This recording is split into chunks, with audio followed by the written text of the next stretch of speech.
Yo, what's up mga inaanak? Nandito na naman sa inyo para sa panibagong mix and mash. So this time nagawa naman tayo ng Blue Hawaiian Pinoy version. First, ice. Unahin natin yung base natin syempre. Kalway, baka naman.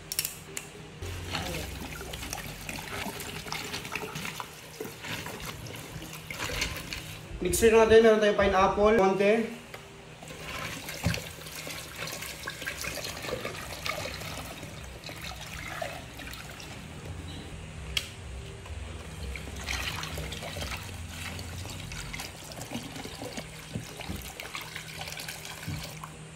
Yun.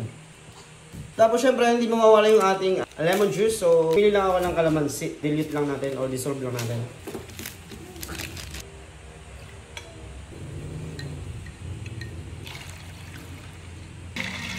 Tapos syempre kaya tinawag natin Hawaiian kasi meron itong coconut. So meron tayo itong coconut milk. Wow.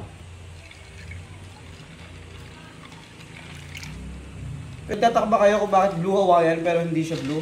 Siyempre, lalagyan natin yan para maging blue. Meron tayong food coloring liquid blue. Actually, standard niya is blue curacao since Pinoy version nga. Gagamit tayo ng food coloring. Ayoko namang lagyan ng Gatorade na blue kasi nga hindi na siya compatible kung lalagyan ko pa ng Gatorade, no? Kasi pwede na to. Oh. Wow. Wow. Wow. Wow.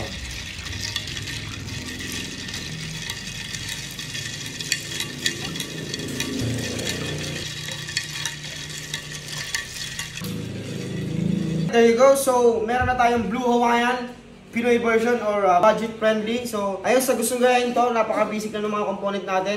Base natin, Kanduay white rum, mixer natin, pineapple juice, tapos lemon juice, and then coconut milk para maging blue, hindi mawawala yung ating food coloring blue. Right? Kung meron naman kayong blue curacao, orange liqueur siya na blue, yun talaga yung standard niya. Pero kung wala naman, pwede yung gumamit ng food coloring blue. Alright?